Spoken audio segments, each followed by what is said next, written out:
No tienes por qué hacerlo, por favor. Va a ser muy embarazoso. Tendremos que dejar de venir aquí y será una pena. Y encima puede que sea saludable. Vamos, Marshall, es la mejor frase para ligar de la historia. Barney. Tal. ¡Feliz cumpleaños! ¡Yujú! Disculpa, ¿te han dicho alguna...? ¡Oh, Dios mío! ¿Qué? ¡Llamada a una ambulancia! ¿Qué ocurre? Intenta no hablar, vamos, siéntate. Y no hables, no hables.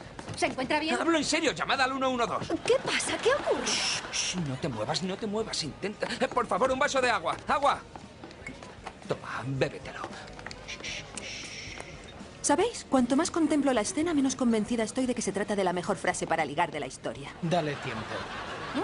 28. 2 más para 30. 3-0. La verdad es que mi 30º cumpleaños no estuvo tan mal. Bueno, excepto por lo de la cabra en mi baño. Una anécdota genial, pero os la contaré en otro momento. Ted, 1 año más viejo y aún soltero. ¿No oyes el sonido de tu reloj tetológico?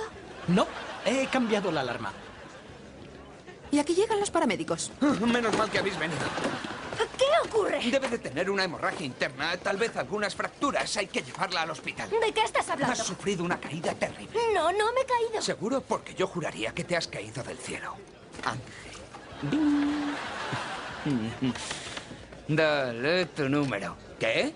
Dale tu número. ¿Qué? Dale tu número. Pero que me estáis abochornando.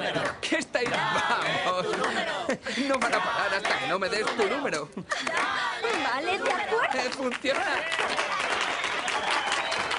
No me puedo creer que le haya dado su número. A lo mejor tiene realmente una lesión cerebral. Gracias a todos, gracias, ha sido muy divertido. Esta es Wendy, la camarera, dadle propina. Ah, y Troilo y Cressida actúan en el teatro del barrio. Id a verlos, son buenísimos.